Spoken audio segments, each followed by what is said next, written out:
긴 시간을 여행하면서 집회 때에 하나님께서 저나 우리 사모에게 주신 은혜들을 되씹어 보면서 6시간을 갔습니다. 그리고 올 때에는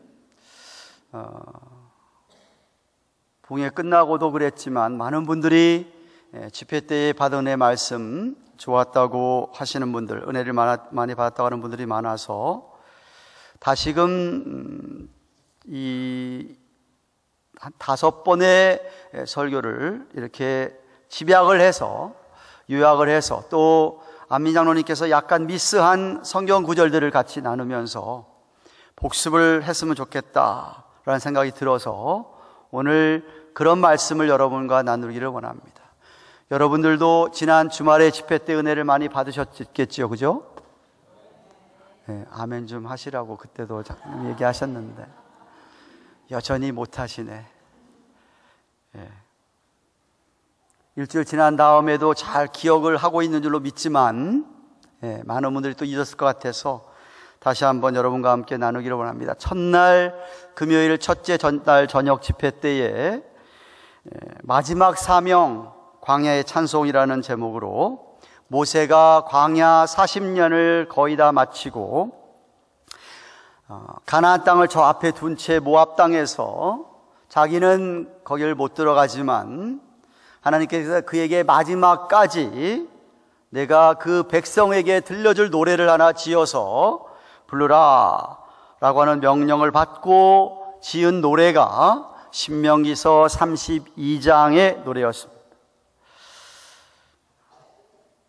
신명기서 바로 31장 그날 본문이었던 19절에서 21절 말씀 보면 이 이스라엘 백성들을 위기를 만나고 어려움을 당하면 하나님을 찾지만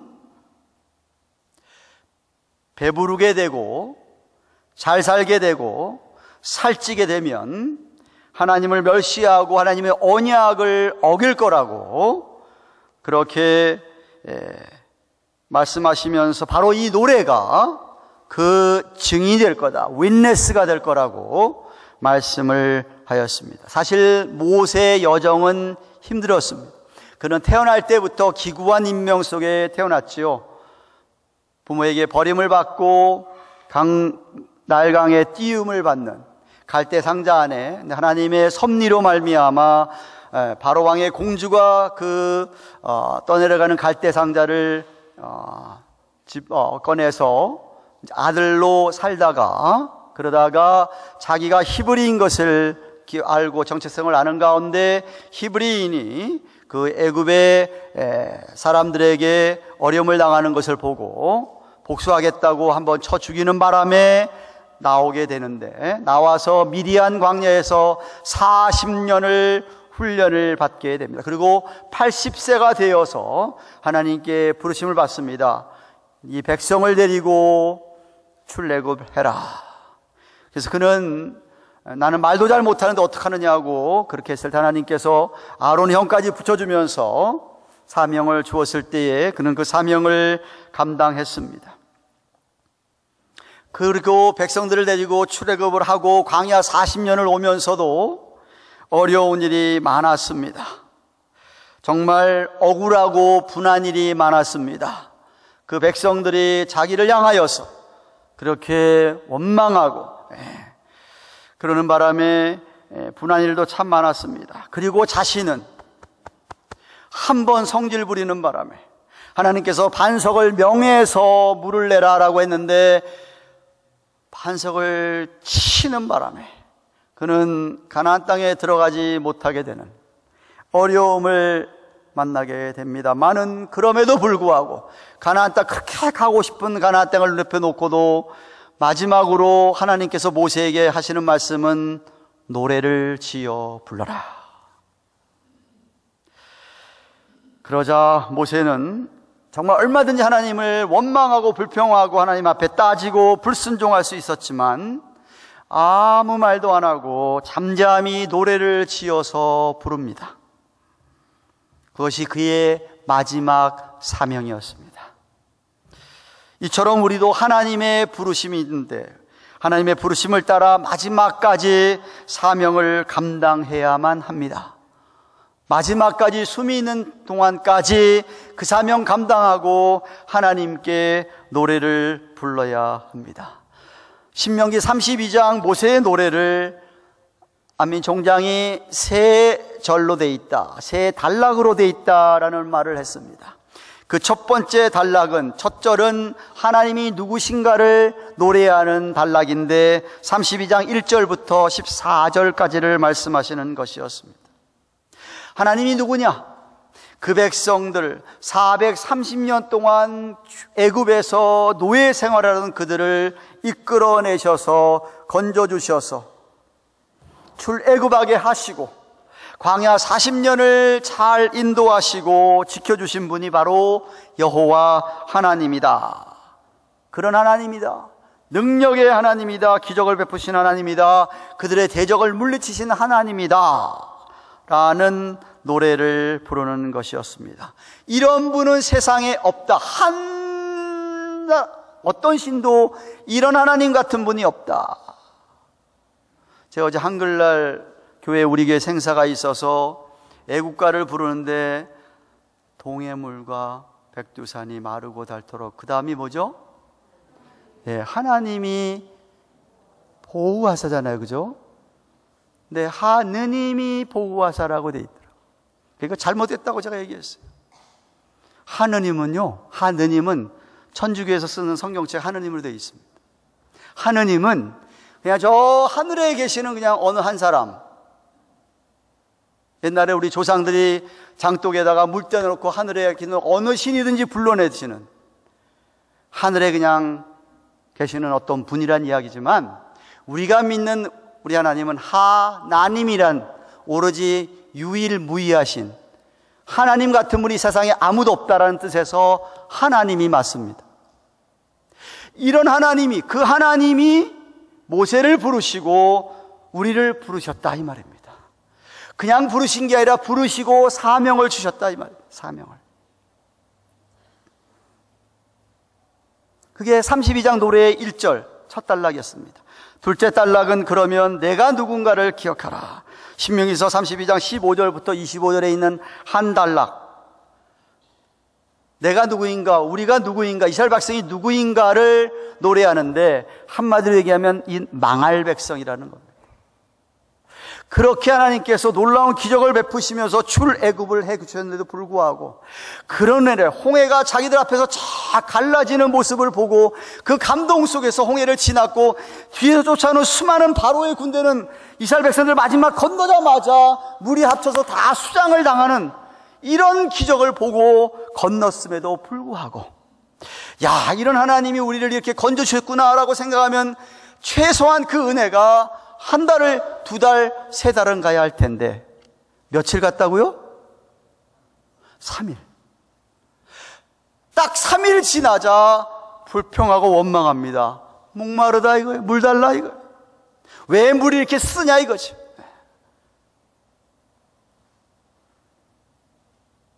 망할 백성이라는 거예요.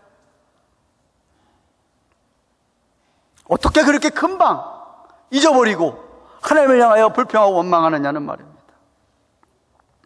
뿐만 아닙니다. 모세가 하나님으로부터 율법을 받고자, 언약을 받고자 모세가 시내산에 올라갔을 때에 그 백성들이 40일을 기다리지 못하고 아래서 아론을 시켜가지고 금송아지를 만들어서 그 앞에 춤추고 노래하고 난리 법석을 떨었던 이스라엘 백성들이었습니다. 하나님이 화가 나가지고 다 죽여버리겠다. 모세가 간절히 하나님, 내가 죽을지언정, 내가 죽어야 이 백성 살려줘야 되지 않겠습니까? 라는 간절한 중보기도를 들으시고 불뱀을 불려서 다 죽게 하려고 했지만 노뱀을 세워서 노뱀을 쳐다보는 자는 나음을 입는, 우리는 어떻습니까? 여러분은 잘 기다립니까? 하나님의 약속을 기다립니까? 아니면 금방 원망하고 또 불평하고 그렇습니까? 죄와 허물로 죽었던 우리들이었다고 에베소서 2장 1절은 말하고 있습니다. 우리는 이미 죽었던 사람들 하나님이 살려주었다 이 말입니다.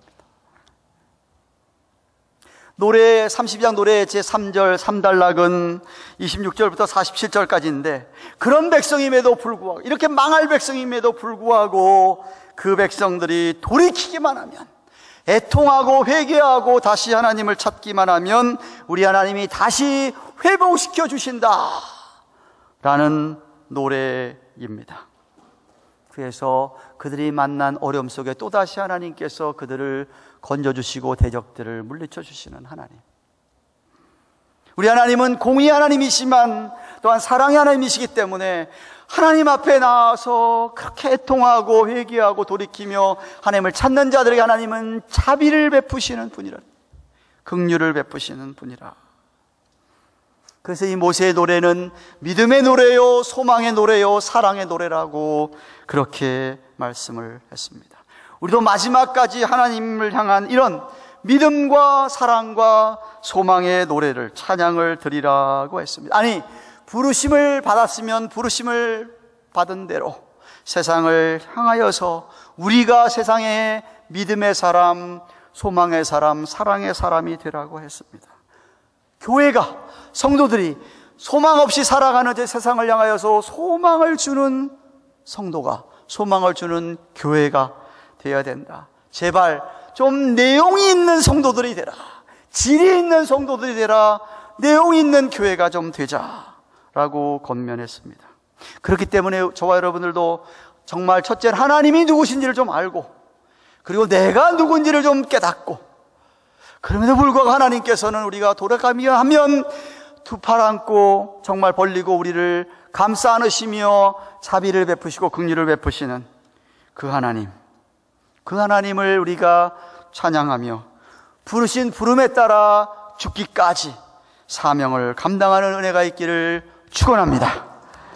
둘째 날 새벽 집회 위대한 고백 다윗의 찬송, 이런 제목으로 여러분이 너무나도 잘 아는 시편 24편 말씀 가지고 하셨는데, 제 개인적으로는 5편 가운데서 이 새벽 집회가 가장 큰 은혜를 주었습니다. 야, 노래를 잘하니까, 찬양을 섞어가면서 설교를 하니까 이게 너무 이펙티브한 거예요. 와, 부럽더라고. 나도 저만큼 노래하면 얼마나 좋을까. 다윗의 고백. 여러분, 다윗이 어떤 사람이었습니까? 아버지 이새에게서 제일 막내 아들, 키가 작고 저처럼 아담한, 별 볼 일 없는, 사무엘 선지자가 와가지고 야, 네 아들 좀 내놔봐라. 하나님께서 네 아들 가운데서 왕을 세우겠단다. 7 형들을 다 내놓았습니다. 아니다, 또 없냐? 그때야 생각나는 아들, 아버지가 우리 막내 저기 양치고 있다고, 데려오라고. 사무엘의 눈에 하나님이 이 다윗을 택했구나 라고 그렇게 선택을 받고 나중에 이스라엘의 왕이 되었습니다. 그렇지만 그에게도 부족함은 있었습니다. 큰 실수도 했습니다. 여러분이 잘 아는 대로 약점이 있었습니다. 자기의 충신과도 같은 장수의 아내 밧세바를 간음하지 않았나. 간음했을 뿐만 아니라 또 살인, 우리아까지 죽여라. 또 하나의 큰 실수는 인구조사하지 말아야 되는데, 자기에게 얼마나 군인이 있는가 한번 생각해 보려고 인구조사를 한 교만함. 이런 큰 실수와 약점이 있었음에도 불구하고 성경은 뭐라고 그를 얘기하느냐면 사도행전 13장 22절에서 다윗은 하나님의 마음에 합한 사람이었다. 여러분, 저와 여러분 가운데 약점이 없는 사람, 실수가 없는 사람, 부족함이 없는 사람이 어디가 있습니까? 그런데 하나님께서는 다윗을 가리켜서 하나님의 마음에 합한 사람이라고 했다. 왜? 그는 늘 하나님을 찬양하고 노래하는 사람이었기 때문에. 어떤 상황이 있든지 어떤 형편에 있든지 양으로 바깥 들판에서 양을 치면서도 하나님을 노래하고 찬양했고, 왕 위에 올랐을 때에도 그는 왕의 자리에서도 하나님을 찬양했다 이겁니다. 높은 자리에 있건 낮은 자리에 있건 어떤 형편에 있건 그는 하나님을 노래하고 찬양했다라는 말이에요. 그래서 예를 들었죠. 높은 자리에 왕이 되었을 때도 그는 시편 145편을 노래했습니다. 왕이신 나의 하나님, 내가 주를 높이고 영원히 주의 이름을 송축하리이다. 비슷하진 않지만 괜찮죠?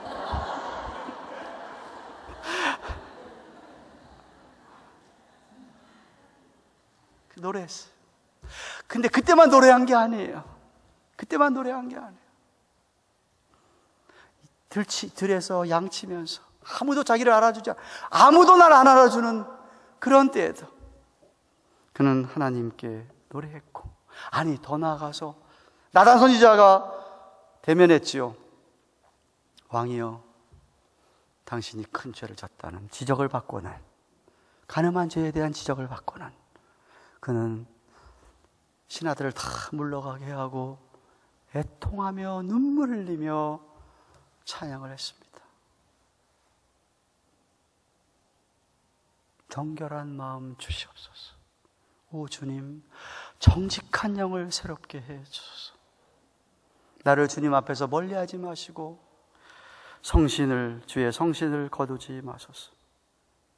죄 때문에 자기에게 기쁨이 사라졌기 때문에 그 구원의 기쁨을 다시 내게 회복시켜 주시고 변치 않는 마음을 내게 주소서 라는 찬양을 그는 드렸습니다. 다윗이 왜 하나님의 마음이 아픈 사람이냐? 그는 자기가 잘 나갈 때만 찬양한 게 아니었습니다. 좋을 때만, 즐거울 때만 찬양한 게 아니었습니다. 가장 힘들 때에도, 죽음의 위기 앞에서도 그는 하나님을 찬양했습니다. 세상의 아들이, 자기 아들이, 압살롬이라는 자기 아들이 자기를 배신하고 폐역하면서 아버지를 죽이겠다고, 자기가 왕이 되보겠다고, 다윗 왕의 후궁들을 대낮에 보는데 다 겁탈하질 않나. 쫓아오는, 자기를 죽이겠다고 쫓아오는 압살롬, 그를 피해서 도망을 가면서도, 생각해 보세요. 여러분 아들이 나를 죽이겠다고 달겨드는데, 그런 상황 속에서도 그는 시편 62편 노래를 합니다. 나의 영혼이 잠잠히 여호와만 바라겠다. 나의 구원이 어디서 오겠느냐? 오직 그에게서 나는도다. 나의 영혼아, 잠잠히 여호와만 바라라. 나의 소망이 그에게서 나는도다. 오직 주만이 나의 반석, 나의 구원이심. 오직 주만이 나의 생명. 내가 요동치 아니하리로다. 이어서 시편 63편에도 하나님이시여, 하나님이시여, 주는 나의 하나님이시니라. 나의 몸과 마음이 주를 갈망하며 이제 내가 주께 고백하는 말, 여호와는 나의 힘이요 여호와는 나의 구원이시니 내가 누구를 두려워하겠습니까? 내가 누구를 두려워하겠습니까? 여호와는 나의 피난처시요 주의 인자가 생명보다 나음으로 내 입술이 여호와를 찬양하리. 내 평생의 주를 찬양하며 주의 이름으로 내 손을 들리라. 그러나 열악한 상황 속에서도 그는 그렇게 주님을, 하나님을 노래했습니다. 이렇게 평생을 노래하며, 어느 때든지 주님을 노래하며 살아온 그의 인생, 다윗의 인생을 집약한 한 노래가 여러분이 잘 아는 시편 23편이라는 말씀입니다. 여호와는 나의 목자시니 내가 부족함이 없으리로다. 여호와가 나의 목자이기 때문에, 나를 인도하시는 분이기 때문에, 나를 푸른 초장에 누이시고 쉴만한 물가로 인도하시는도다. 내가 사망의 음침한 골짜기를 다닐지라도 내가 당할 것을 두려워하지 아니하노니 주께서 나와 함께 하심이라. 주의 지팡이가 막대기 나를 안위 보호 지켜주실 것이다. 주께서 내 원수의 목전에서 여기 상은 진수성찬을 차려준 밥상을 이야기하는 겁니다. 원수들 앞에서 기가 막힌 상을 차려주시면서 나를 대접해 주시고 복을 주시겠다. 내 머리에 기름 부으시고, 그러니 내 잔이 넘칩니다. 내 평생의 주의 인자하심과 선하심이 정녕 나를 따르니 내가 여호와의 집에 영원히 거하겠습니다. 저는 우리 모두도 우리 평생에 이런 노래를 하고 살 수 있기를 주님의 이름으로 축원합니다. 좀 힘들어도 인내하며 다윗의 노래들을 생각하며 앞을 향하여 나아가시기를 축원하는 것입니다. 둘째 날 저녁 집회에는 교회의 핵심 가치라는 주제로 말씀해 주셨습니다. 행복을 얘기하셨죠. 사람이 어떻게 하면 여러분, 우리는 다 행복하기를 바라는데, 행복한 성도가 되길 바라고 행복한 교회가 되기를 바라는데 어떻게 하면 행복할 수가 있을까? 많은 사람들은 돈을 많이 벌면, 돈을 많이 가지면 행복할 수 있다고, 잘 살면 행복할 수 있다고 생각하는데 결코 그렇지 않다라고 말씀하셨습니다. 제가 수십 번씩 설교한 내용입니다. 그렇지 않다. 인생이 행복하려면 행복하게 해주는 그 가치를 쫓아 살 때, 가치를 추구하며 살 때 행복할 수 있다라고 말씀해 주셨습니다. 돈이 아니고, 이 세상에 잘 나가는 것 성공이 아니고, 핵심 가치를 추구하고 살면 다른 건 다 따라온다라고 말씀을 하셨습니다. 그게 뭐냐? 그 많은 계명 가운데 예수님이 말씀하신 가장 큰 계명 두 가지였습니다.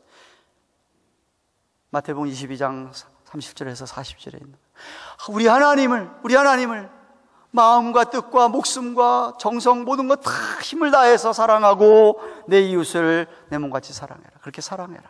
두 가지였습니다. 하나님을 사랑한다는 게 뭐냐? 여러분 정말 하나님을 뜨겁게 사랑하십니까? 과거에 어쩌면은 한번 하나님이 내게 첫 그 사랑의 깊은 경험을 주셔서 정말 눈물 콧물 다 쏟으면서 하나님, 죽어도 내가 하나님과 함께 살겠습니다라고 하도 그때 그 큰 사랑이 있었는지 모르겠지만 그 시간 이후로 시간이 많이 흘러서 지금은 어떠냐 이거죠. 여러분이 지금도 그렇게 하나님을 뜨겁게 사랑하십니까? 그러면서 얘기했습니다. 하나님을 사랑하는 증거 하나 보여줘야 된다. 하나님을 사랑하는 증거는 뭐냐? 교회를 사랑하는 거다 그랬습니다. 주님의 몸인 교회를 사랑하는 사람이 진짜 하나님 사랑하는 걸 보여주는 거다. 하나님 사랑한다면서 교회 사랑하지 않느냐? 거짓말하는 거다. 제가 여러 번 강조했습니다. 아내를 뜨겁게 사랑한다고 말하면서 아내의 몸은 안 사랑한다. 말이 안 된다고 얘기했습니다. 교회를 그렇게 아끼고 내가 교회를 정말 교회를 헌신하고 교회 모든 거 다 쏟아붓고 그것이 교회를 사랑하는 표시라, 그것이 하나님을 사랑하는 증거라 이겁니다. 그렇게 교회를 중심하고 살아가고 있느냐고 제가 묻고 싶습니다. 어떤 사람은 교회 중심으로 안 삽니다. 뭐가 중심이죠? 자기 일이 중심이다. 자기 일이 먼저입니다. 자기 일이 먼저예요. 교회는 뒷전이에요. 어떤 학생들은 공부가 먼저입니다. 교회는 뒷전입니다. 그러니까 내일 무슨 프로젝트 있고 시험 있으면 주일날 빠지는 거는 그냥 빠지는 거지요. 어떤 사람은 또 자기 하는 일, 사역, 그 말대로 미니스트리가 또 그게 완전히 중심이 됩니다. 교회는 둘째예요. 내 그 사역이 첫째야. 그것도 잘못된 것이죠. 뭘 위해서? 정말 하나님을 사랑해서 한다고 한다면 교회를 중심해야 된다 그죠? 교회를. 그러면서 예배 얘기하셨어요. 예배가 얼마나 소중하고 중요한, 예배 시간이 그야말로 예배에 목숨을 거는 것이라고 했습니다. 주님이 왕되심을 내가 고백하고 찬양하며 전심으로 감사하며 드리는 예배, 정말 진정으로 주님을 사모하며 드리는 예배, 예배를 소홀히 하면서 하나님 사랑한다는 얘기 저한테 하지 마십시오. 거짓말입니다.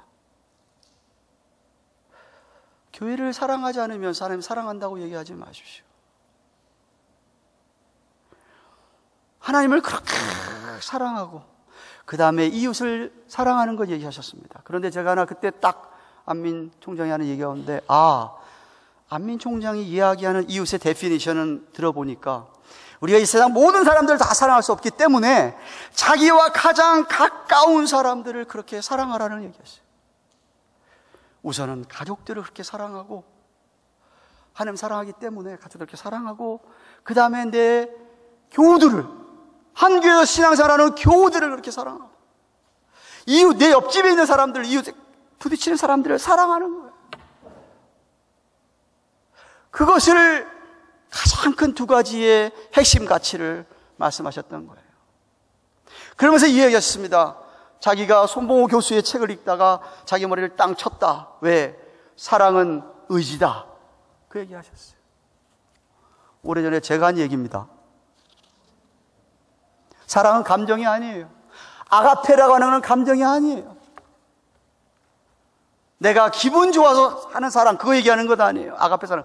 의지적으로 내가 미워하는 사람, 내가 싫은 사람도 사랑하는 게 바로 얘기하는 아가페 사랑이라는 거예요. 그 사랑하라는 거예요. 그러면서 장모님 예 들었죠. 장모님, 장모 예 들었잖아요. 기억하세요? 장모가 얼마나 자기를 이렇게 못마땅해가지고 구박을 시키고 괴롭히고, 그런데 자기가 장모한테 끝까지 잘했다고 얘기하죠. 지금도 잘하고 있다고 얘기하고, 가서 봐야 되겠지만, 나를 괴롭히는 사람, 나 힘들게 하는 사람, 나에게 가시 같은 사람까지도 사랑하는 게 우리가 추구해야 될 핵심 가치가 이거예요. 그러면 행복해진다고 얘기하는 거예요.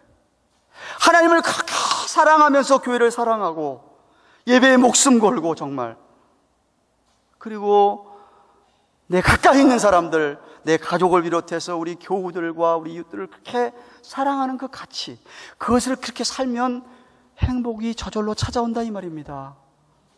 예? 정말 행복해지고 싶으시면 그러시라는 이야기죠.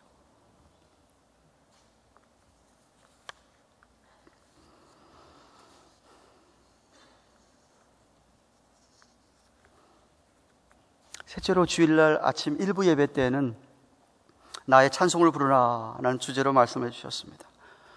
이렇게 얘기하셨습니다. 우리가 살아가면서 우리는 결정할 일이 많다, 선택할 것들이 많은데 어떤 원칙, 기준이 있어야 되는데, 그게 자기가 생각할 때는 이게 옳은 일이냐, 이게 그런 일이냐, 이게 사람을 세우는 일이냐, 사람을 살리는 일이냐, 사람을 죽이는 일이냐, 이것이 사람을 세우는 일이냐, 사람을 무너뜨리는 일이냐, 그것 가지고 자기가 판단하고 결정한다. 근데 신앙생활도 마찬가지라고 얘기했습니다. 신앙생활도 마찬가지다. 성경을 근거로 해서 어떤 원칙, 원리를 따라가야 되는데, 예배도 마찬가지고, 기도도 마찬가지고, 찬송, 지금 얘기하겠지만 찬송도 마찬가지고, 그리고 봉사하는 것도 마찬가지다. 어떤 원칙, 원리가 딱 세워지지 않으면, 내가 조금만 힘들면 안 한다 이거죠. 그 얘기했잖아요. 오늘 갑자기 찬양대 쓸 사람이 안 섰어. 저기 뭐 예배당 저쪽 가 서 있다. 왜 그랬냐? 꼴보기 싫은 사람 앉아 있어요. 찬양이 뭔지를 모르기 때문에 그렇게 한다는 거예요. 예배가 뭔지를 모르기 때문에 그렇게 한다는 거예요. 성경 말씀을 근거로 해서 내가 하나님 앞에 가르쳐준 대로 원칙을 딱 세워놓고, 예배는 이런 것이고, 기도는 이런 것이고, 찬양은 이런 것이고, 섬김되고 봉사한다는 건 이런 것이다, 하나님 중심으로 섬기는 게 있으면, 사람이 그거 뭐 좀 한 게 뭐 그렇게 대단한 거야, 안 넘어가지만, 그게 없는 사람은 조금만 시험하다 그냥 팍팍 쓰러진다 이거지. 그래서 찬송에 대해서, 찬양에 대해서 이렇게 얘기하셨어요. 예수 믿는 사람은 즐겁고 기쁠 때만 찬양하는 게 아니다. 예수 믿는 사람은 슬플 때도 찬양한다면서 장례식 가서도 우리가 찬양하지 않느냐 얘기하셨어요. 장례에서도 찬양하지 않느냐. 교회가 즐거울 때만 노래하는 게, 우리 성도들은 삶이 잘 풀릴 때만 노래하는 게, 잘 안 풀리고 일이 자꾸 꼬이고 어려움이 닥칠 때도 우리는 하나님을 노래해야 되는가? 대답은 예, 그렇다는 거죠. 그렇다는 거죠. 노래할 기분 날 때만 노래하고 찬양하는 것인가? 찬양할 기분 날 때는 찬양대에 앉아있고 내 기분 나쁘면 내려오고, 이게 아니라는 것이죠. 이게 아니라는 것이죠. 하나님 우리에게 명령했다고 했습니다. 이 백성은 이사야서 44장 21절, 이 백성은 내가 날 위해 지었는데 나의 찬송을 부르게 하셔줬다. 하나님은 찬양하라고 불렀다 이거예요. 지었다, 만들었다 얘기합니다. 우리가 힘들어도 어려운 가운데도 찬송할 이유가 있는데, 이 첫째 이유는 하나님께서 우리에게 궁극적인 승리를 약속해 주셨기 때문이다. 무슨 이야기예요? 그러면서 얘기했죠. 박찬호 얘기했습니다. 야구 경기 얘기했습니다. 다 아는 게임을 비디오로 보고 있는 얘기했습니다. 이미 하나님께서는 우리에게 승리를 약속하셨다. 지금은 좀 실패하는 것 같지만 결국은 이기는 거다. 역전승이 얼마나 기쁘고 좋냐 얘기하셨어요. 그러면서 고린도전서 15장 56절 57절 얘기했습니다. 사망아, 너 이기는 것이 어디 있느냐?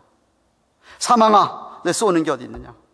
우리 주 예수 그리스도로 말미암아 이김을 주시는 하나님께 감사하노니 라고 하지 않았습니까? 분명히 우린 이긴다. 이거 잠시 잠깐 이상해 있는 거 골치 아프고 힘들었을지 몰라도 잠시 잠깐이면 끝난다. 끝나면 우리는 천국 간다. 이거잖아요. 욥 예를 들었습니다. 욥이 어떤 사람이죠? 한순간에 하루아침에 다 잃었습니다. 하루아침에 다 잃었습니다. 자식이 10이었는데 10명 다 잃어버렸습니다. 다 죽었습니다. 자기 아내도 욥을 저주하고 자기를 버리고 떠났습니다. 재산 다 날라갔습니다. 자기는 병까지 얻었습니다. 병.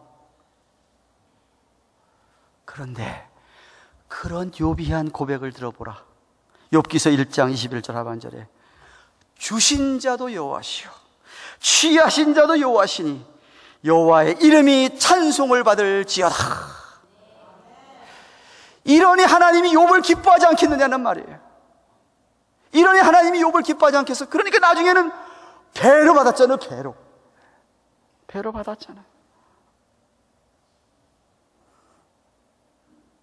우리가 힘들 때도 찬송해야 될 두 번째 이유는 하나님의 명령이기 때문이라고 했습니다. 여러분 성경 에베소 1장 다시 펴보세요.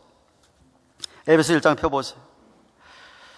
성부, 성자, 성령의 놀라운 사역들을 에베소서 1장 3절부터 14절까지 이야기하시는데 3절부터 6절까지는 성부 하나님의 사역을 설명했습니다.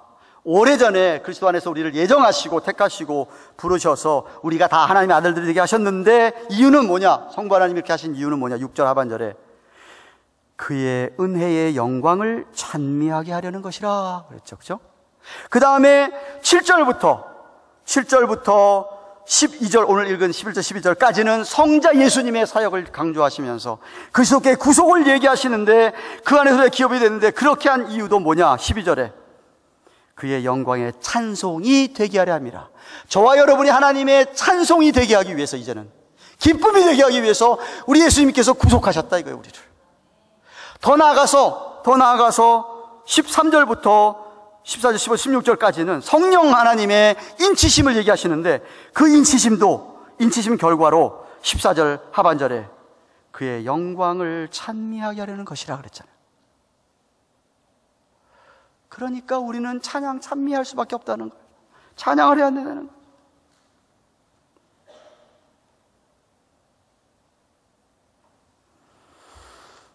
찬양할 세 번째 이유는 찬양은 우리를 구원하신 목적이다. 이사야 44장 21절 그 말씀 가지고 우리를 구원하신 까닭, 자기 백성 삼은 까닭은 하나님을 찬양하기 위하고 찬미하기 위해서 했다라는 말씀을 하셨습니다. 그리고 그 찬미가 세상에 들려질 때, 세상 사람들이 그 찬양을 들을 때 저 사람들이 부르는 저 하나님이 누구지? 관심을 갖게 되고 그들도 열방도 우리가 부르는 하나님, 우리가 찬양하는 그 하나님에 대해서 알게 되리라. 그래서 찬양해야 된다 그랬습니다. 그런데 아모스 시대에 하나님께서 아모스 시대에 니네들 더 이상 노래하지 말아라 하는 얘기 하셨죠. 아모스 시대에 노래하지 말아라 하나님께서. 오히려 너희 궁중에서 부르는 노래가 애곡, 슬픔의 노래가 될 거다. 아모스 8장 3절에 있어요. 왜 그랬죠? 아모스 시대 백성들이 죄악이 가득한 삶을 살았기 때문이었습니다. 죄악이 가득한 삶. 그 나라의 공의가 사라졌습니다. 정의가 땅에 떨어지고 사랑이 사라졌습니다. 과부와 고아와 가부를 돌봐야 되는데 전혀 돌보지 않고 완전히 음란과 폐역으로 하나님을 배역하기 때문에 그들에게는 재앙이 심판이 임할 거다. 더 이상 노래 부르지 마라. 아무리 노래 잘한다고 그래 노래 부르지 말아라 라고 했습니다. 찬양대원들에게 더 이상 이제 노래하지 마.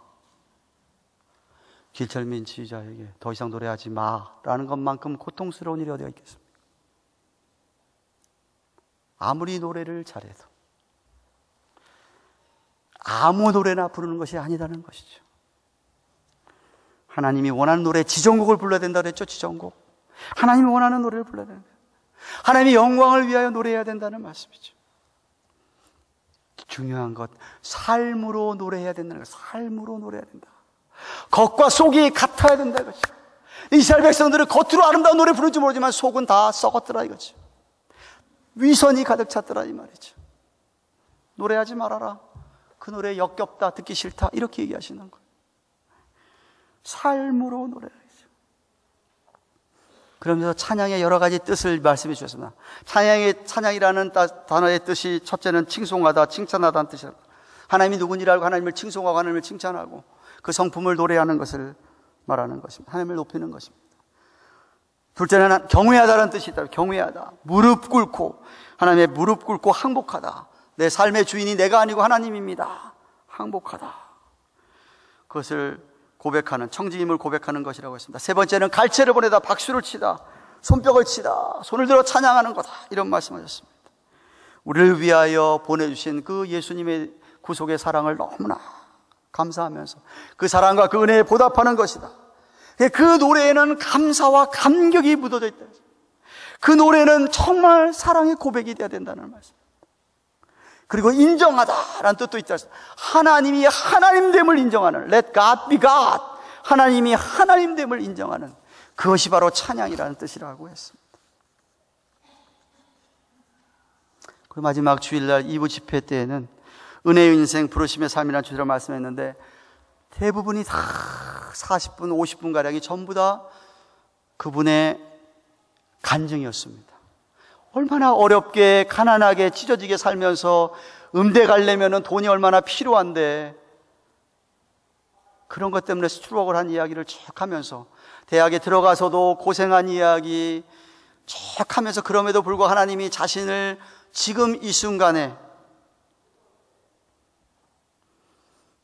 그 대학 역사상 장로가 총장이 된 일이 없었고 음악가 교수가 총장 된 일이 없었음에도 불구하고 하나님이 그를 그렇게 높이셔서 총장을 삼아주셨다.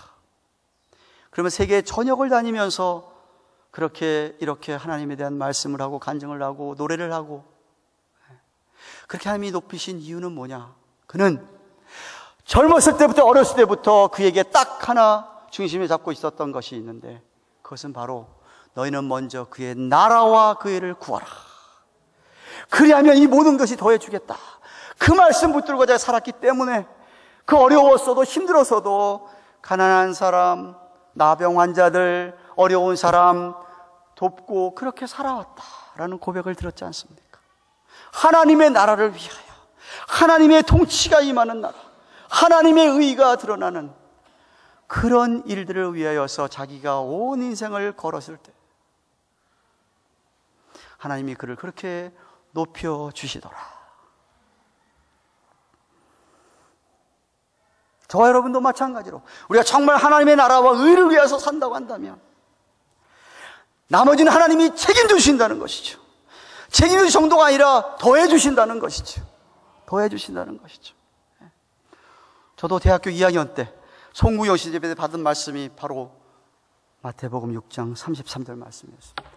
그 순간부터 여태까지 정말 그의 나라와 그 일을 위하여 살았습니다.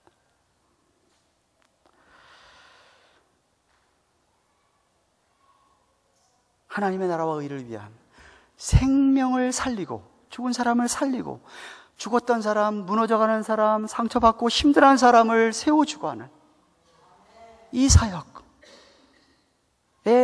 우리가 투자하고 헌신하면 하나님이 다른 거 다 붙여주시고 더 크게 사용하신다는 말씀이셨어요.